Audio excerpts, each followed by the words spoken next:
I hit record. So here we go. Thank you, Patty. You're going to monitor the chat box, right, Patty? Right. But remember, everybody, this is a mastermind. A mastermind is about everybody participating, about having a say. Tonight, I'm honored that we have Jan Palmer, one of our dental codeologist members, who's going to talk to us, and we're going to discussion going about Medicare.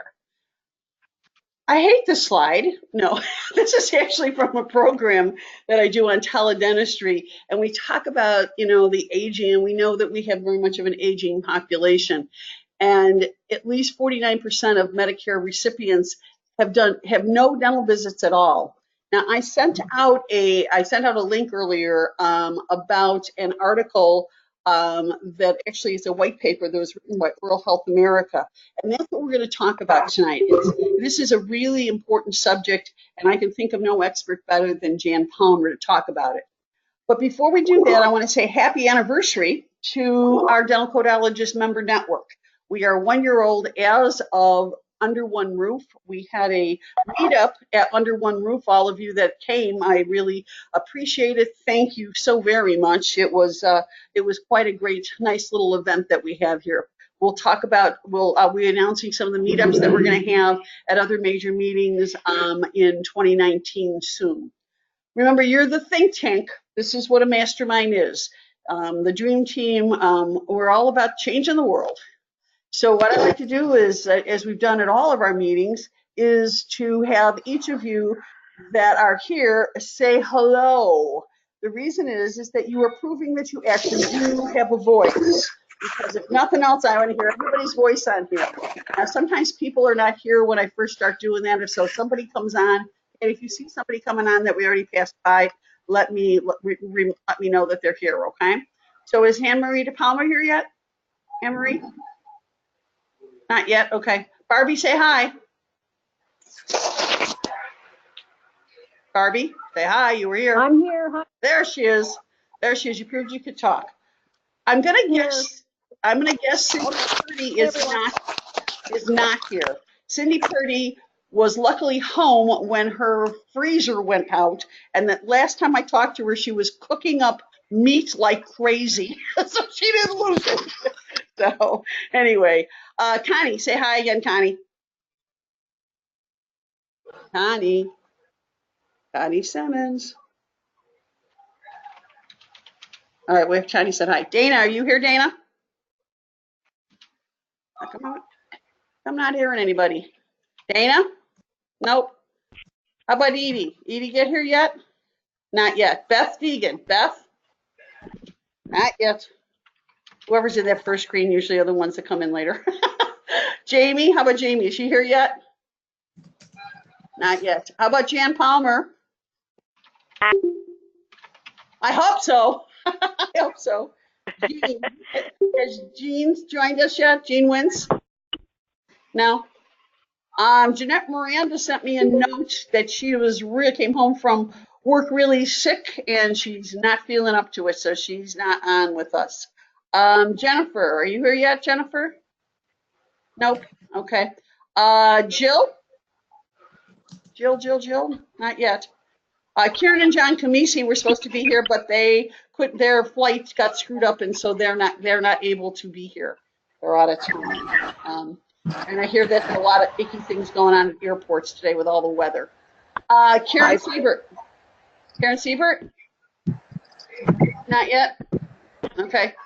Kathy Forbes also had a conflict, so she's not going to be here.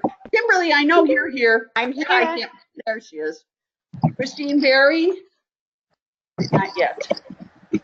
Lisa Funk, she just contacted me to say she was going to be here, but I don't see her here. Liz, are you here yet? Not yet. Lucy? Nope. How about you? Alyssa, did you make it?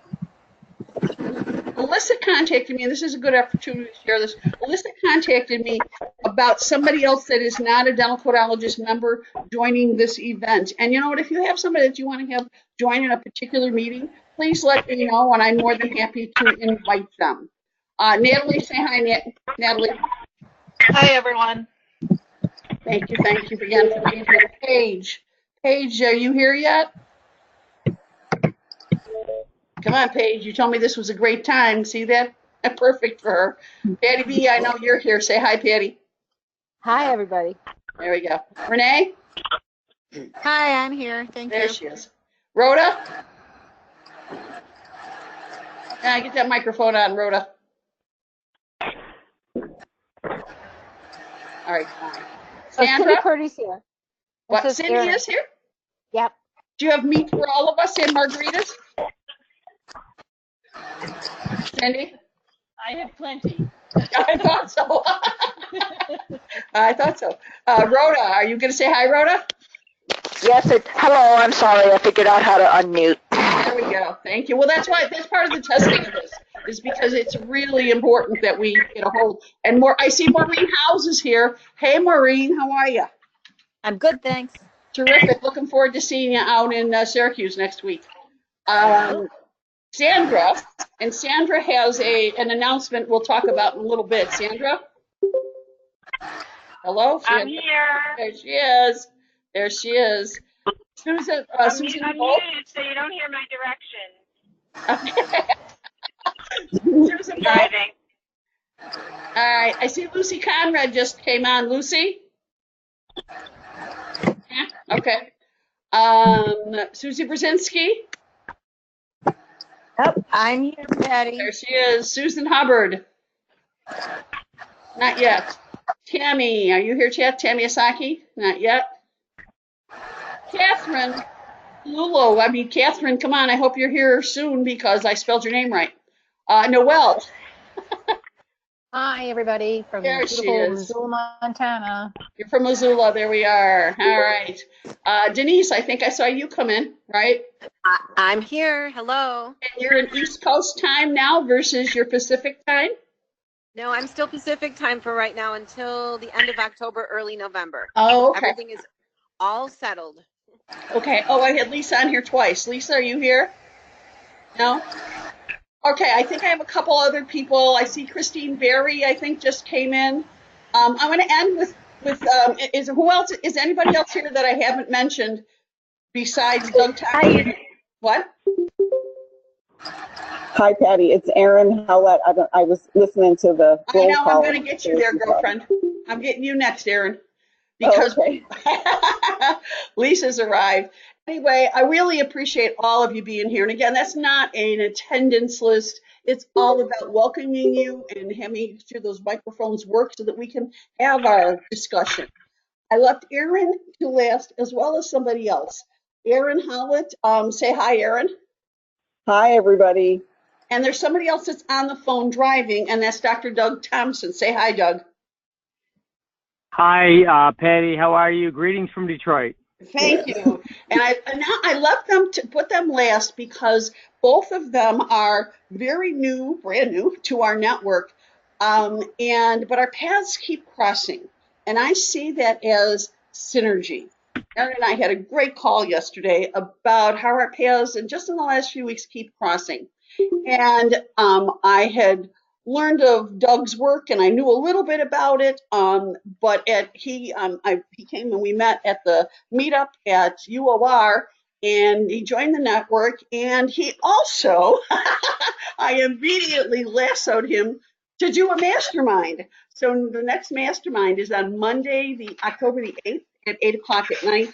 And Doug is going to lead our mastermind on that. Oh, there's Nancy Rohan. Hi, Nancy. And Doug, why don't, since we do have you, can you tell us a little bit about your Wellness Dentistry Network?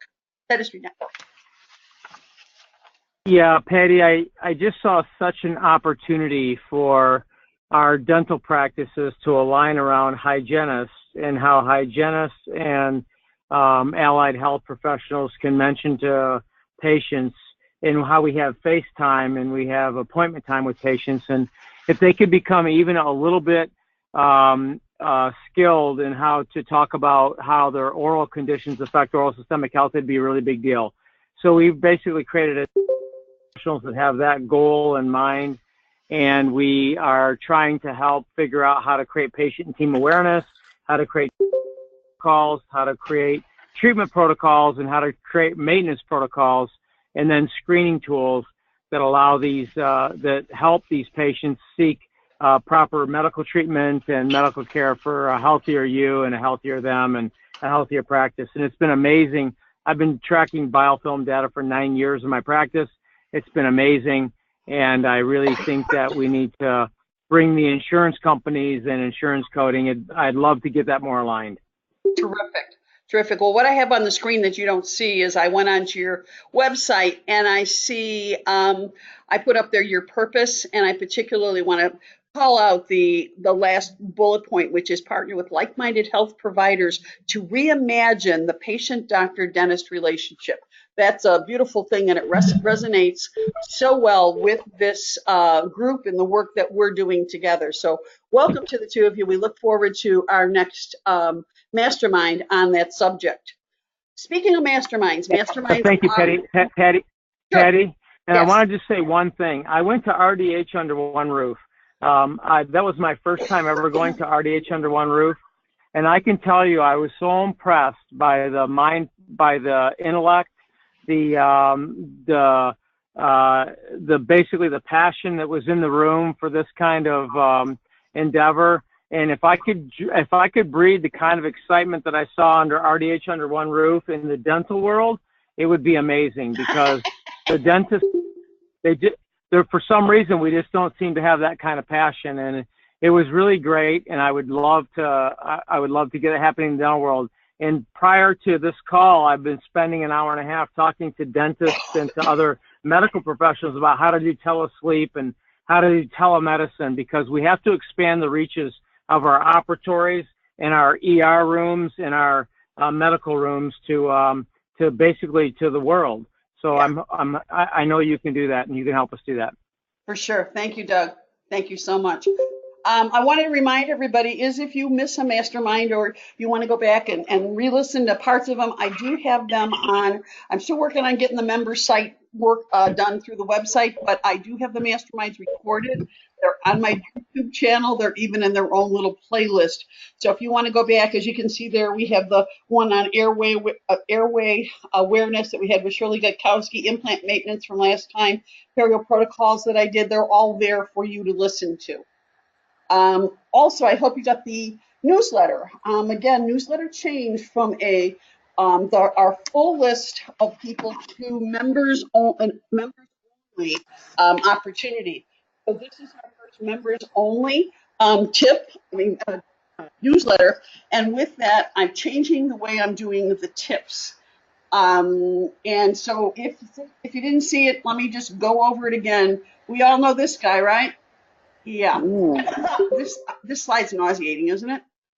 Does this guy qualify for a D4355? Our instant thought is yeah, but you know what? I think you need to wipe the slate clean on what you think you already know about that code. Now, Kathy Forbes is not here tonight because she had another conflict, but Kathy Forbes worked really hard with the coding committee to get this code, the Full-Mouth-Debridement code, changed. Is it what she wants, we want? No, it's not ideal yet, but it's closer. The Full-Mouth-Debridement code was updated in CDT 2018 to add some specific language. We learned a lot of lessons when we did that negotiation, because ultimately our coding group and the AAP were set off at a complete corner to do a negotiation on the wording here. Again, we didn't get everything we wanted, but that's how the process works. Full-Mouth-Debridement is clarified to mostly what we thought it has been, yet what isn't been clear is what assessment code do we do together? Wait a second, let's go back to look at that code. It specifically says it involves preliminary removal of all that stuff in order to enable a comprehensive evaluation. But we need to document that we've done some type of assessment in order to figure out that we can't do a comprehensive evaluation. Why? This is where my message on codes is so very important. Remember, codes are important metrics. As we move our system from a disease-based fee-for-service system to a wellness-based outcome system, we need to have metrics are a way to measure it. Codes are one of the ways that we have to measure it. So using codes is very important. So my tip of the month is that the code and the proper code to use for that assessment are these pre-diagnostic service codes that we know exist, but we didn't really know what to do with them much. The D0191 assessment of a patient, it says specifically a limited, you can see there on the screen, but since not everybody's on the screen, a limited clinical inspection, that's doing it on its own, that is performed to identify possible signs of oral or systemic disease, malformation or injury, and the potential need for referral for diagnosis and treatment. So when someone comes in, let's go back to that ugly picture. So you got somebody that comes in like that. One of the ways that you determine that a full mouth debridement might be the appropriate care is by doing some sort of assessment. So what I'm saying is the code that goes with the D4355 would be accurately this code, the D0191. Does anybody have any questions about that?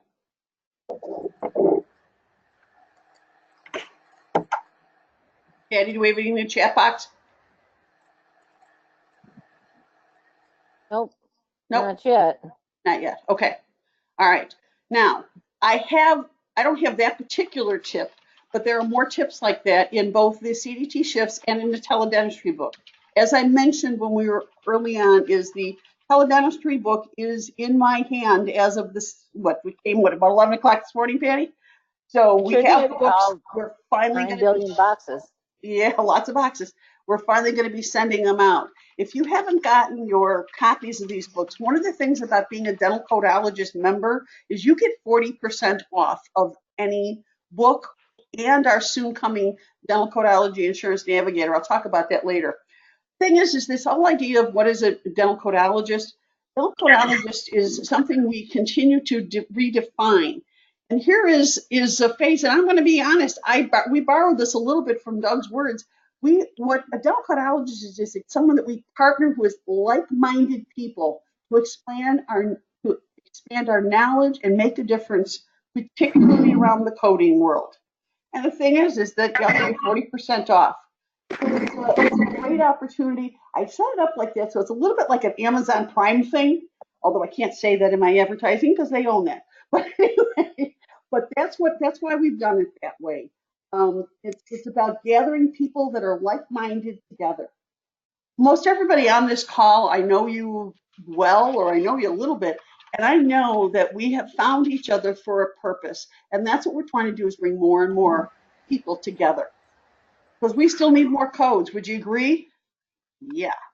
That's why we have our Dental Codeology Consortium. Now, that is part of being a Dental Codeologist member. You are welcome to join the consortium. It's not a separate join, you have to pay or anything like that. It's just the people that run work specifically on the codes. There was a meeting on the 26th of our work groups that are working on the specific codes. We're working on diagnostic codes, perio codes, prophy codes. Got a whole bunch of them that we're working on. What we'll ultimately submit to the Code Maintenance Committee, we'll probably submit them on October 1st, even though they're due on November 1st. Once we decide those, we will bring them to our full group for everybody to know. But if you want to participate in that, it doesn't mean you have to go to every meeting. It just means you want to have an opinion. Our next meeting is on Sunday the 16th. Let me know that you want to join, and I will send you an e-bite for that meeting. But I try not to flood everybody with everything unless you've chosen to be part of it. So that's the Dental Codeology Consortium. Again, the next meeting is on the 16th of September at 7 o'clock Central. We also are working really hard on the Dental Codeology Insurance Navigator. I had announced that we would have it up and ready by September 1st because I believe in positive thinking. I think I was a little bit, it's taken us a bit more to get it going. We have a logo now. Our logo is the Dental Codeology Insurance Navigator. There's lots of stuff that's going on, but it's taken us a little bit more. And one of the things that's taking us time, but in the most positive way, is that we are now going to have the AGD PACE CE certification. Which brings me to tonight. Wouldn't you like to get a CE for tonight's meeting? Well, guess what? You're going to. Because looky there, Sandra, I did it. There's our course description and our objectives for tonight's event. And I want to say, we in order to do this, we need to play things a little bit because we need to have specific attendance. So Sandra, would you explain how we're going to do this in order for everybody to get a CE for tonight's event? Sure. So AGD case requires there to be at least 50 minutes to an hour. So,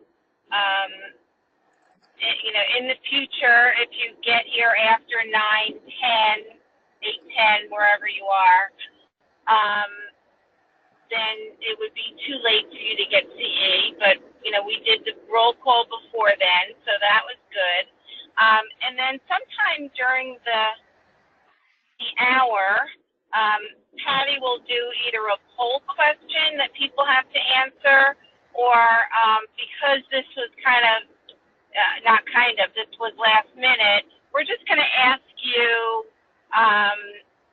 to write something in the chat box. Sandra, I think we need to have their full name in the chat box. Okay. If they want continuing education credit. Yeah. Right. So write your full name in the chat box, and that way we will have a record that you didn't just sign on at 9 o'clock and then go watch Good Eats and then come back at 9:50 or 10 o'clock to see it. And within the week or so, you will get a CE certificate.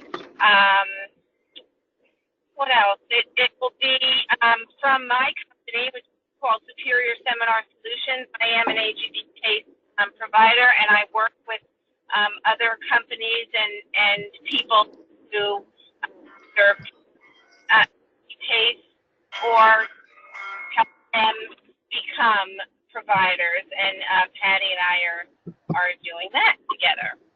There we go. So thank you, Sandra. Thank you. You're welcome. We are again. What I want to do though is I want to take the bottom part of that, and this is both Jan and I doing this, but sometimes I forget how eminently qualified Jan is to talk about Medicare. As you can read there, Jan is a provider outreach and education committee of the Medicare DME, durable medical equipment, for jurisprudence and A&D, jurisdictions A&D. She's co-authored an ebook on Medicare, What Every Dentist Needs to Know Now, which she co-authored with me and Christine Taxon, which breaks down the confusion of the upcoming mandates of Medicare set forth for dentists. She sits on a board of directors of the Western New York Dental Managers Group. She's a fellow as well as an ambassador and active member of ADOM, as well as being a facilitator for the American Academy of Dental Sleep Medicine Study Club, while holding a management position with sleep apnea dentists in New England, putting theory into practice every day. What's really amazing is she is so humble about what she knows, but she is our expert when it comes to Medicare. And that's why when I recently, this came out, July 20th, that ADHA had joined with Oral Health America in support of Oral Health America's white paper on oral health benefit of Medicare B. It's time to include oral health in healthcare. And this is what I sent you a link earlier tonight. I sent you this link to this white paper. I highly, highly suggest that if you didn't get it, go get it. You have it in your e-bite, or if you want to get this link again, let me know, because it's a really important paper for us to understand. And that's what it looks like. It looks like it's 1,000,000 pages. It's a typical kind of a white paper, but it's got some great statistics. And it's just a tremendously important argument about why Medicare should be covered under Part B. Again, this is how I know Jan Palmer. She and I, along with Christine Taxon, wrote What Dentists Need to Know About Medicare Now. It was part of the Dental Codeology. I say was part of the Dental Codeology series of books. We've taken it off now because what's happened. Well, you know what, Jan? I'm going to let you explain what's happened. But before I have her explain what happened, why we pulled our book back, I also want to mention that you will see Jan's articles. This is in a magazine, the Journal of Sleep Specialist. Did Medicare recently start denying claims for your patient's oral appliances? She knows why. So Jan said this to me, and by the way, Cindy, you can attest to this. You can tell me anything, I'm going to put it on a slide. Right, Patty? Right, Cindy? She said she was a little bit nervous. I'm warning you all. Be very careful what you say. That's okay. Yeah, but you know what? We're all friends, and that's what this is about. So anyway, Jan, why don't you talk, first of all, explain why we pulled our book away, and then we'll go into the content that we're going to do to get our discussion started here, okay? Sure will. Hi, everybody. Why did we pull our book? Well, number one, it is a living and breathing topic with Medicare. They're changing things left and right. And what happened is that the ADA went behind all the dentists and supported everybody and went to Medicare, and they proposed a change, which the last I looked in the registry, it wasn't in writing yet, but I know that it was on the books, or it was slated to go in. But what they want to do is they want to take the mandate away for ordering and referring for dentists. But unfortunately, by taking that mandate away, there's ramifications for the dentist if people don't at least enroll as an ordering and referring. Therefore, the scripts will still be covered as always. But if they refer a patient out for biopsy, et cetera, that still has the possibility that it may be denied. So it's always moving, it's living and breathing, and it's hard to put anything in print with Medicare. That's for sure. Every time I think I've got it, they change the rules on me. So the other thing too is, for those of you that may or may not know, there was a mandate that all dentists need to register for Medicare. And part of that, CMS, Center for Medicare and Medicaid, had actually changed the designation, the definition of what it is to be a physician. And they included the language, doctors of oral medicine or doctor of dental surgery, which those of us that can see a world differently than what we have now, we go, yes, we are finally recognized, dentistry is finally recognized as part of the primary health provider. Yet it was the choice of the American Dental Association to fight this. So what's crazy for me is that we talk, hey, oral systemic. Oh, well, we don't really want to be part of the system because that means we have to do something differently than we've always done. So again, what Doug was saying earlier, tends to be more resistance on the dentist side, in my experience, than there is often with the rest of us. And this isn't a good guy, bad guy, and I'm not trying to do anything negative here. This is just a situational analysis. So the line keeps moving.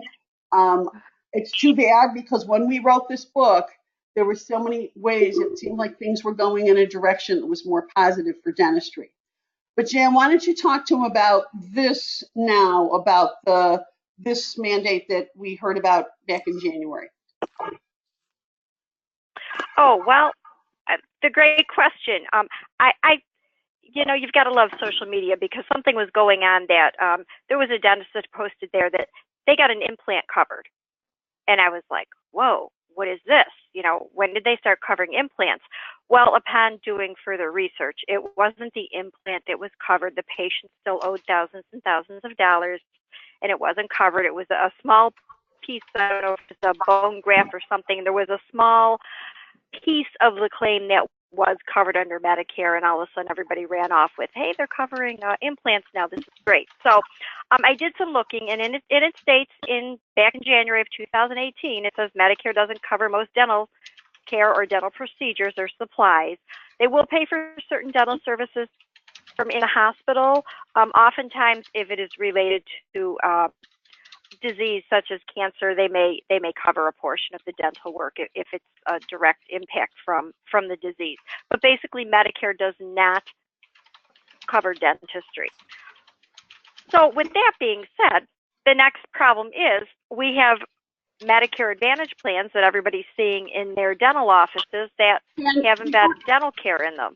And before we talk about Medicare Advantage, can we do a little bit of a brief, and I think everybody here on this call would know it, but the difference between Medicare and Medicaid, because we still find people mixing those terms up, and who qualifies for Medicare is not just for people over 65. Can you explain a little bit about that part? Absolutely not. Anybody that is disabled, anybody on federal disability for 2 years automatically is put on Medicare. The first, they have to get COBRA or other coverage.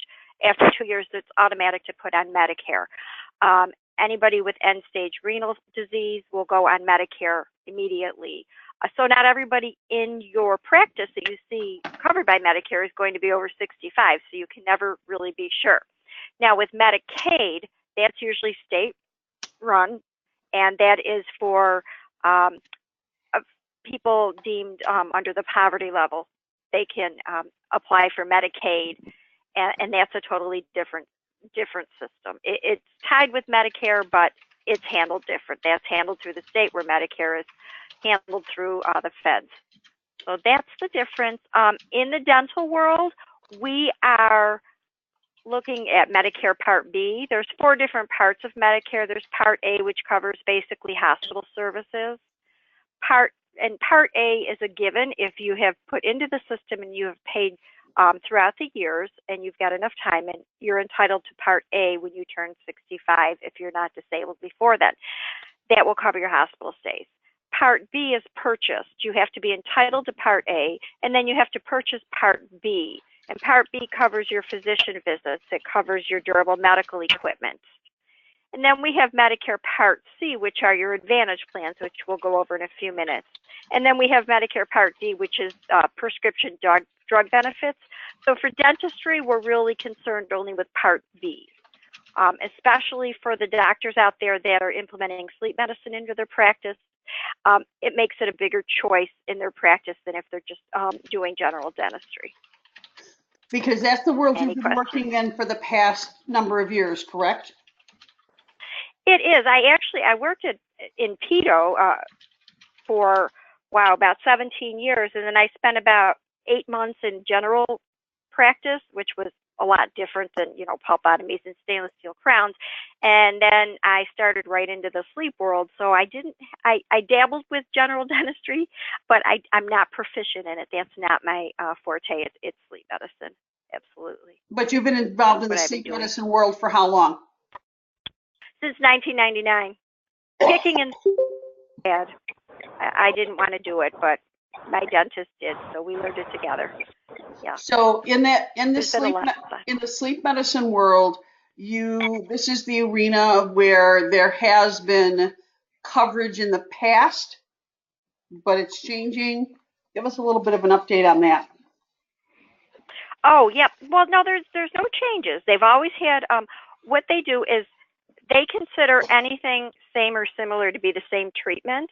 And there's a federal statute that says you can't have the same 2 treatments for the same disease within 5 years. They expect the treatment to be good for 5 years, which in our minds makes no sense, but in whoever's writing these laws, it makes sense. So what happened is that they had a system update back in March.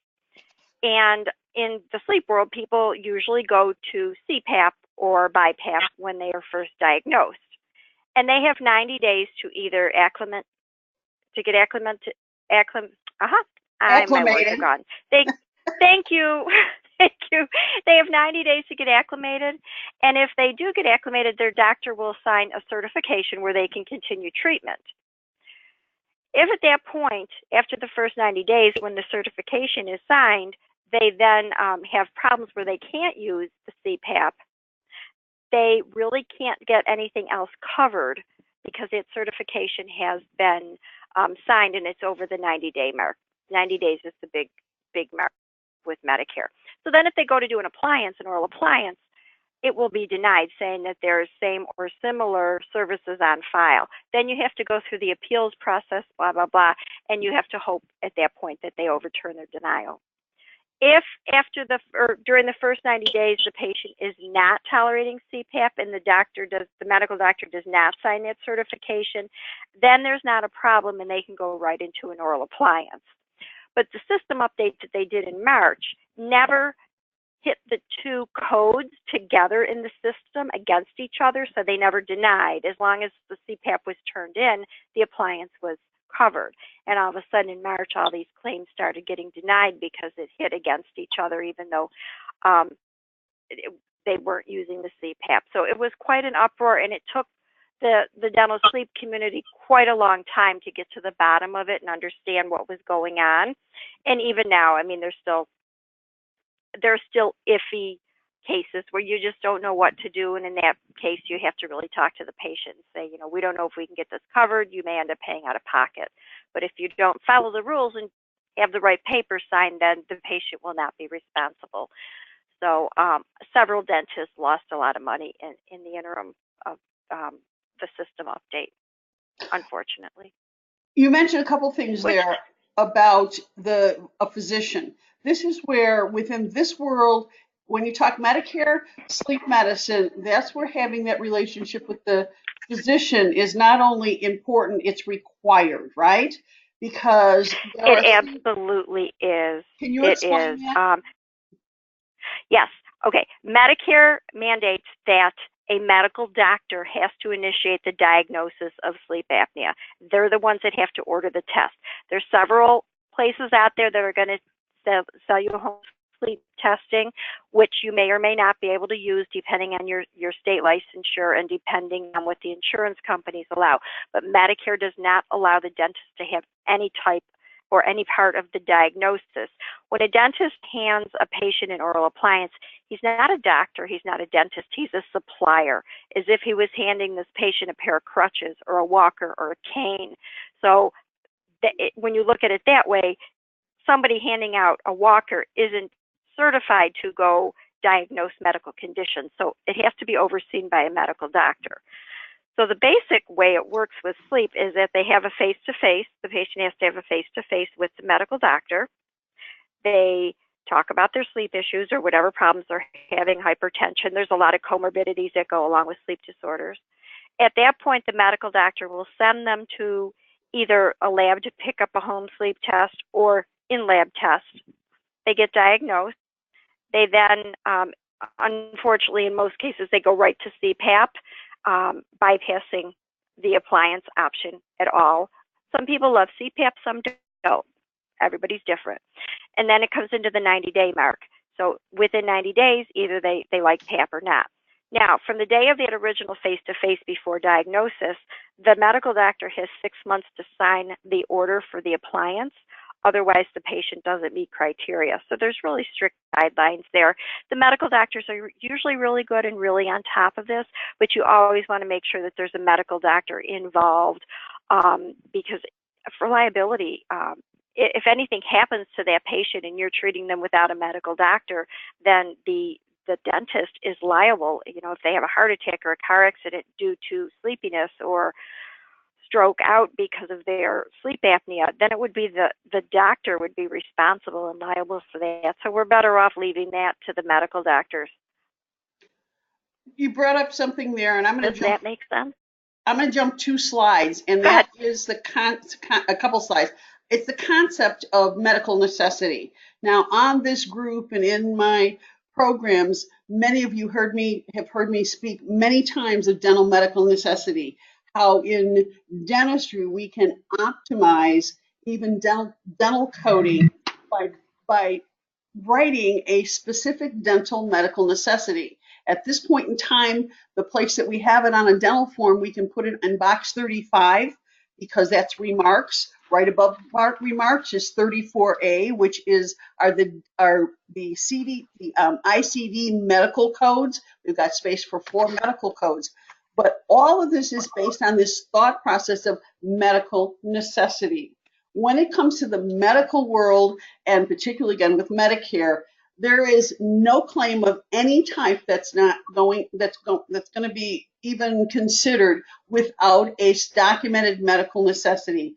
Jan, can you explain a little bit further on this concept of medical necessity, what it is, how it's written, who's responsible? Okay, as far as Medicare is concerned, this all has to be generated by the medical doctor. Everything is by the medical doctor. As I said, the dentist is a supplier. Now, it doesn't mean you shouldn't have good notes. The dentists have to have very good notes to support what they're doing, especially for non-Medicare patients. You want to make sure that you have everything documented. You want to do a standard SOAP note, your subjective, objective, your assessment, and your plan of care. You want to make sure you document, because if you're ever in a court of law, that's all you have to fall back on is what's there. If it's not in the records, it didn't happen. So we always want to be able to medically justify. Now, most of the attorneys and Medicare also, they have right in their website, you can look at their medical policies, and what has to be met in order to meet medical necessity to have the service covered. So there's usually certain clinical findings that you have to have. They and especially with sleep appliances, they shouldn't have TMJ problems. If they have mild sleep apnea, they have to have another reason why they need to be treated, because they have to be sick enough for treatment. Either they have to have hypertension or excessive daytime sleepiness. And then when they go into moderate sleep apnea, they can go right into an appliance. There's papers out there to support that. And then with severe, they should go right to PAP therapy. So this is all documented by the medical doctor. We always want to have the notes of the face-to-face with the medical doctor. Even if you're seeing them for a biopsy in their mouth or anything like that, where you feel that you can get to make sure that you have the medical doctor's findings. Now, this concept of medical necessity, again, as I already mentioned in our dental world, it's something that we could be doing, should be doing at this point in time. A medical necessity is, though it's not, usually we call them narratives. I hate using that word, though, because narrative usually means this big, long attachment that we're going to put. If the box 35 on the dental form is a very small place, you need to start learning to write things Twitter style. And Twitter style means concise writing, taking out all the extraneous words. Many of us write like we speak, which is way the heck too many words.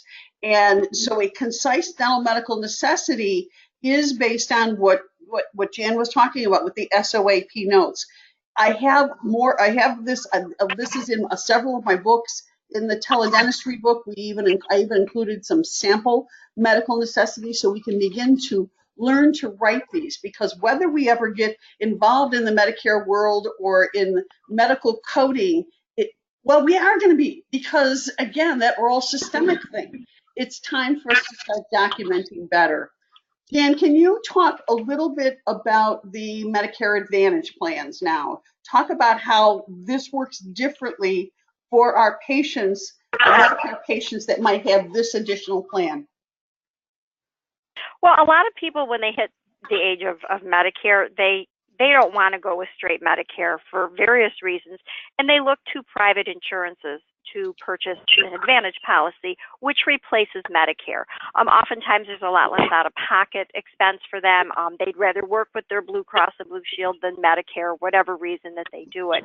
Well, many of the Medicare plans, the Advantage plans, now have embedded dental benefits, which is great for the patients. I mean, it's absolutely great that they get some coverage, but for the dental offices, it makes it a little bit difficult, because I'm understanding that some of them, they want you to be enrolled with Medicare in order to get coverage, which is, I think, why the ADA went and pulled that back, because they didn't want the Advantage plans to have to mandate dentists enroll in Medicare, because you go dormant after a year and then you have to do it all over again.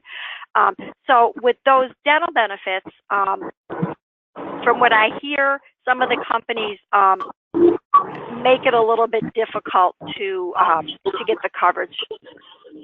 I'm getting some reverb, sorry.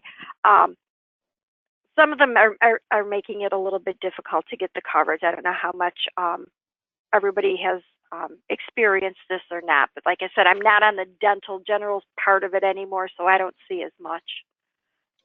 Anybody have anything to add about that?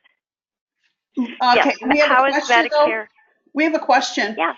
from Noelle. Noelle, why don't you just say it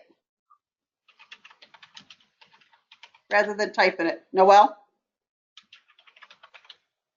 Hello. I can do this. Sorry, I How was is on.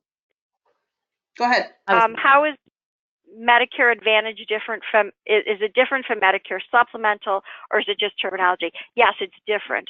Medicare Advantage is a replacement to Medicare. A supplemental it's a wraparound to Medicare. They have Medicare Part B, and then a supplemental policy would cover the deductible and coinsurance, because Medicare Part B has a deductible. It changes every year. It's $183 this year. But once that deductible is met, they only cover 80%. So the supplemental or the Medigap coverage, there's two different ones. One is if it's a retiree policy, and one is purchase. But those two around Medicare, where the Advantage is a separate policy all by itself, and it has its own benefits. It doesn't have to follow Medicare guideline or Medicare pricing. Great, thank you. Okay, so Jan, let's get the conversation going, because the question that we're posing, I don't know if any of you gotten the chance to look at this Oral Health America white paper, but the idea of Medicare ever covering dental, that's our question that we want to talk about. What do you think are the barriers? What do you think are the benefits? What's your thought when you hear Medicare and dental? We're talking about for standard care. What do we call standard care? I don't even know what the term is that's needed. The care for our patients that are, again, over 65 and with disabilities. Okay, let's open it up. I want to hear. Patty, as a dentist, it scares me from an audit standpoint. Okay, what do you mean by that, Doug? Well, when you open yourself up to accepting Medicare insurance, it basically allows the government to come in and start looking at your books and looking at how you code certain procedures for certain patients. And if you don't treat all patients the same, then you're going to be held at certain kind of liability. And so for me, I've tried desperately, as have several of my colleagues, to avoid any kind of Medicare or Medicaid cooperation, because it really limits us in private practice to practice price discrimination. It really limits us to do a lot of things that we would prefer to do. So if you have a Medicare practice or a Medicaid practice, that's a totally different business model than a fee-for-service practice where you're going to try to incorporate something like oral systemic health. Yet at the same time, isn't this the population that could benefit most from the oral systemic health model? Well, one of the reasons why I want to be part of this is because I want to see if this egg can be cracked, because I think this is a really difficult area, because governmental regulations versus what the patient needs is a whole different animal. And so how we manipulate codes and how we strategically place codes on people to get reimbursement for what we do, that's a whole another area that I'm willing to learn about. Yeah. One thing I might mention is that I know in the medical world, they all of the companies look towards Medicare to set the standard. So whether you're a Medicare provider or not, oftentimes you have to meet Medicare standards in order to get reimbursement from the private companies also. So if they do pick up with dental, which, my own personal opinion, I think it would be wonderful, but they're always cutting things. They don't ever tend to add additional coverage on. You would find yourself in the same situation regardless. Now, if you're not treating sleep patients, then there's no reason why you really need to deal with Medicare other than the Advantage policies.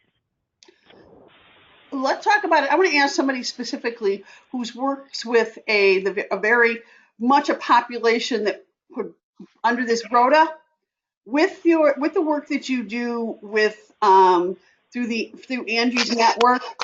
The patients that you see very possibly have Medicare coverage, yet there's no dental for anything. So you guys have had to kind of trick the system, right? Can you talk about that a little bit? I've only had one client that had Medicare coverage, and the caregiver was able to pay because it's a cash. I'm not talking hygiene service, I'm talking oral care services, just brushing and flossing, because I can't provide dental to my clients, hygiene, Right. cleaning, whatever. You and I both know what you're talking about, but how about if you just expand a little bit of who and how you and Angie and the group of you reach out and how you've gone around the back door to try and provide care for our most vulnerable, some of our most vulnerable population. We prevent the pneumonia, strep pneumonia, which kills several of our seniors, hundreds of thousands a year, by just brushing their teeth 4 times a month, every week, to remove that debris, aspiration pneumonia. So the population you're serving is? Elders in senior centers that have Alzheimer's and do not remember to brush, and they could aspirate on the food and the bacteria into their lung.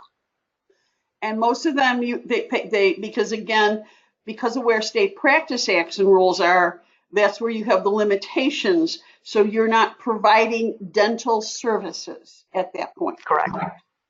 Correct. You're providing what?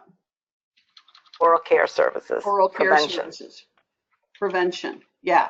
It's an interesting, and I think Doug plays into a little bit of what you were talking there about. Sometimes we have to do some end arounds because to be able to do what we're trying to do, the laws can limit us from being able to do it.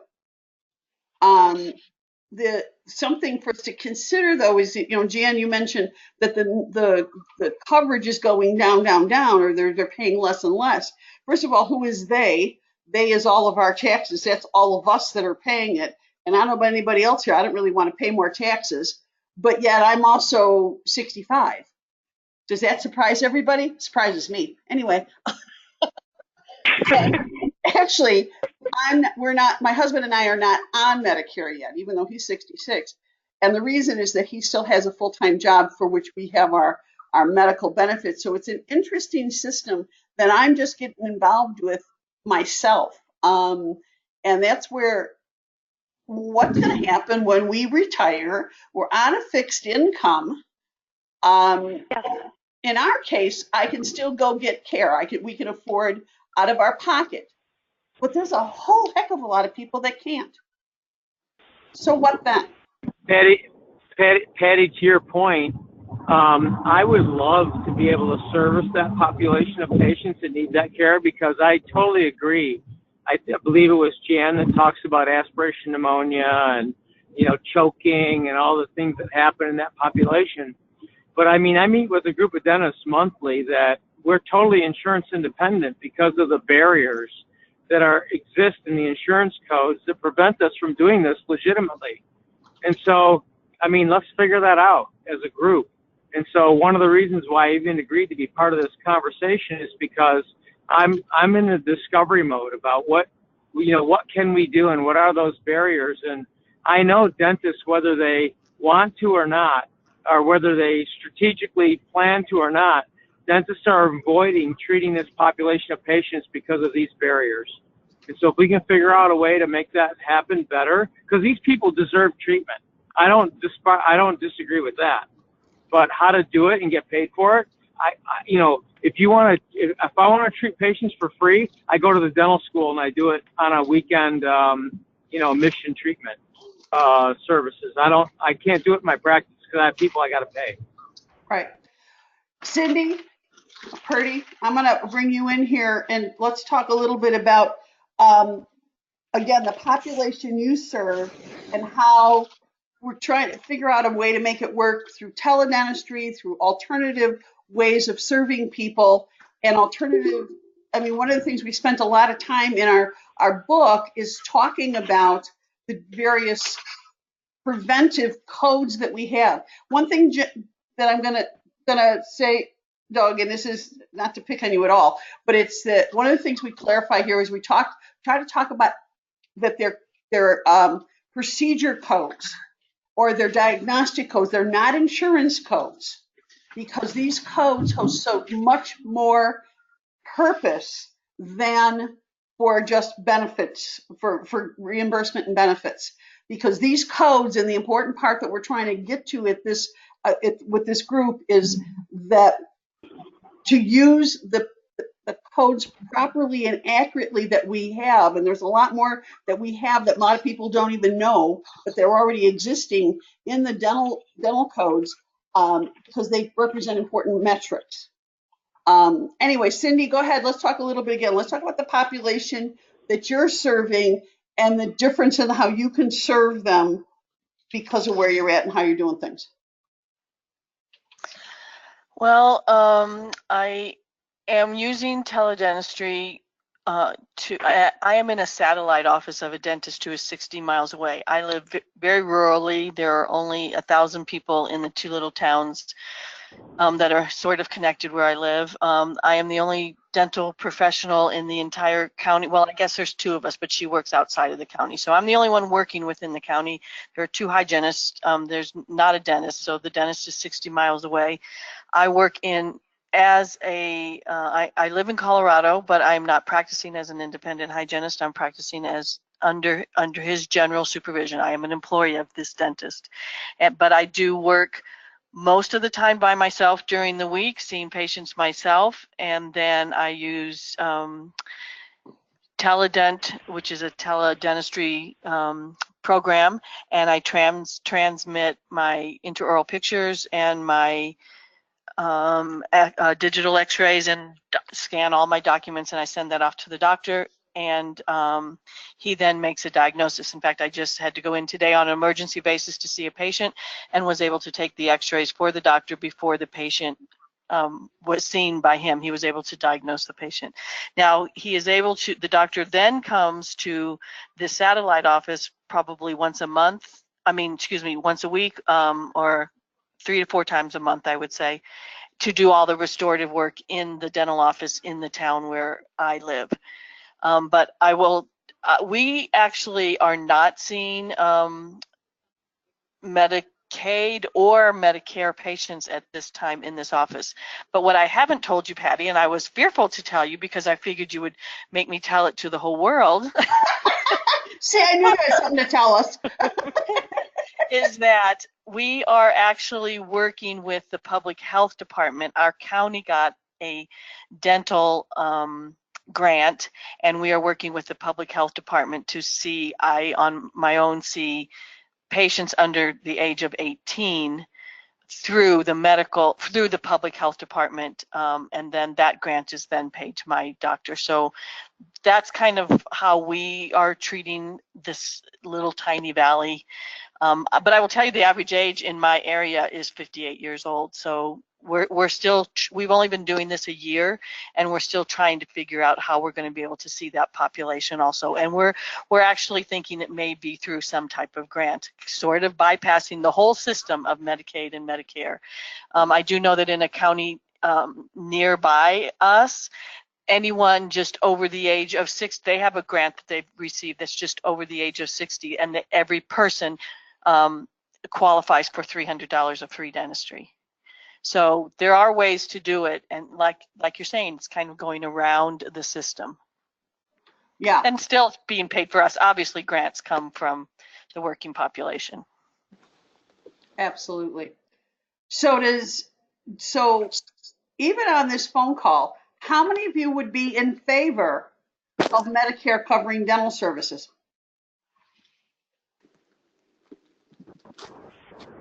Patty, I would love to be I would love to be one of the supervising dentists that has a whole network of people working under are under my supervision to help service this population. That'd be amazing. That's right. So, Aye. who else would be in favor of?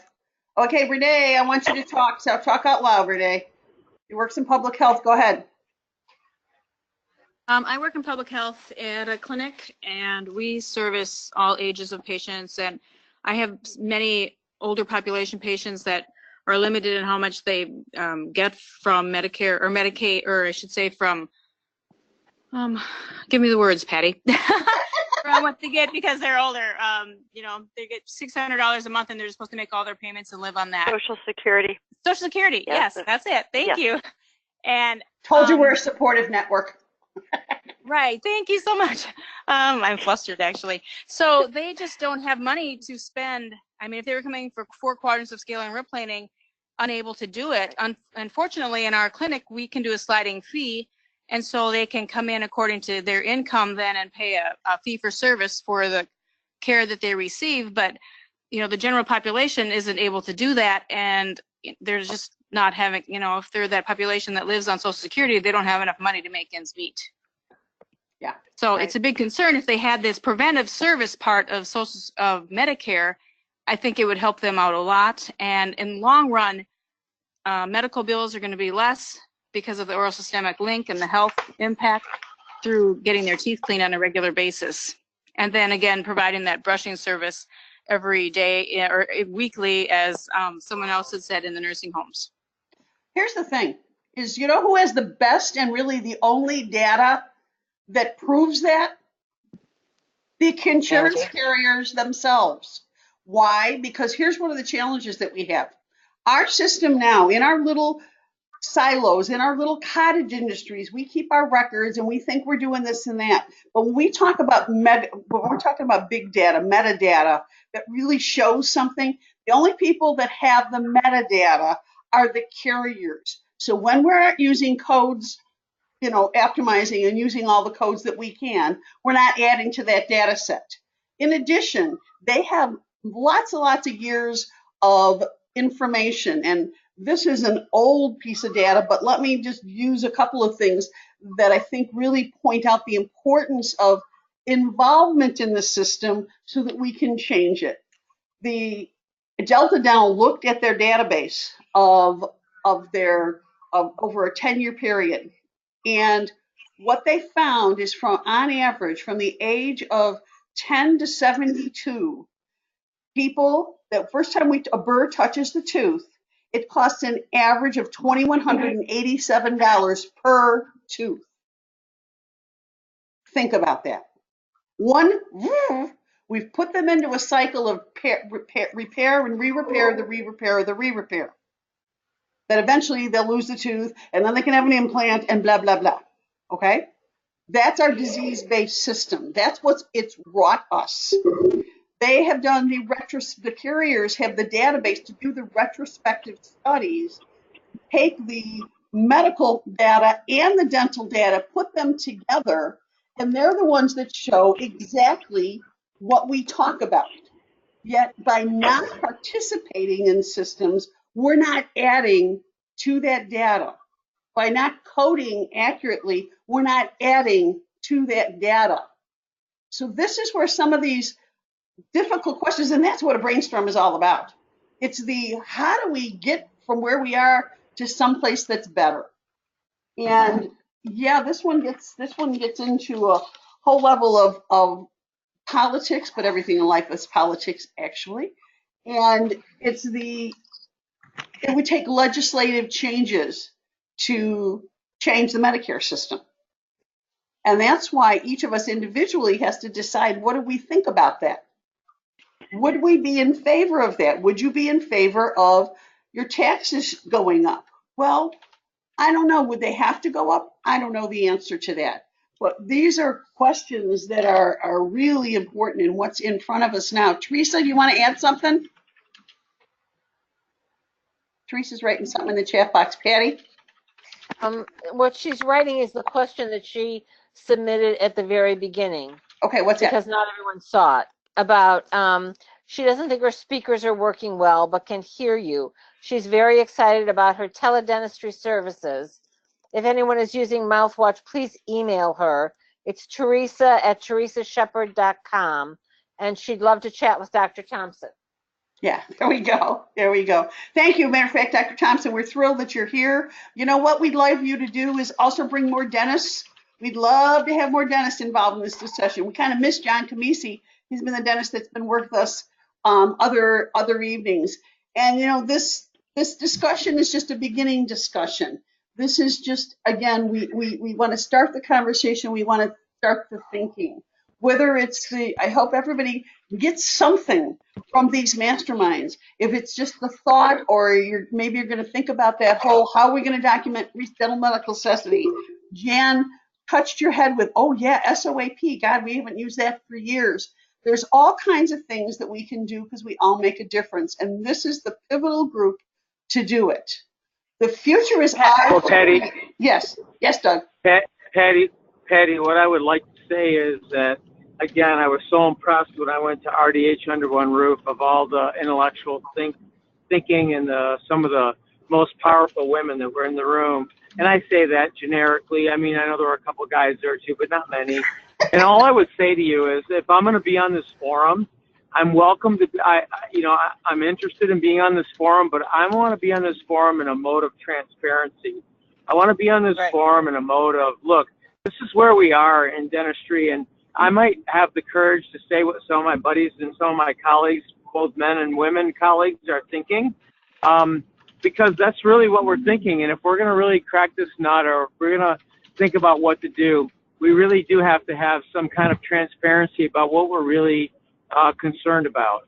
And so I'm willing to do that, but I don't want to take a risk with your group, and I don't want to be quoted as making a public comment about, I don't want to work with Medicaid, or I don't want to work with Medicare because I don't think they pay. I don't want to get in a political discussion. I don't want to do that. I just want to help you figure out what's the best thing to do in the world of our dental codes to make both changes for the benefit of our patients and both changes for the benefit of what we can do to be in business to try to serve people to make them healthier. That would be my objective. Thank you. Well, let me then close with, this is one of the two major values that we have with our group is, first of all, transparency, and the other, and that's why we post our discussions or whatever, but it's also a safe place. We need our safe places to get to talk through our issues, to talk about our points of view. When I say politics, everything in life is politics. Patty and I can speak to this one. She tends to lean one way, I tend to lean another way. But what we do know is that we agree on more things than we disagree on. And there's so many things that we all together could do to work on our system to improve it. It's up to us. We create our own futures. We're stronger together. And you know, guys, this is what I end every one of these with. This is these same slides. Got to know when's there for the end, though. If you need any help, text me, email me, instant message, Facebook with me. Again, these masterminds are online. I'll have this downloaded on YouTube within probably 24 hours. Thank you, everybody. Thank you for your time. We look forward to next month and talking more about the Wellness Network.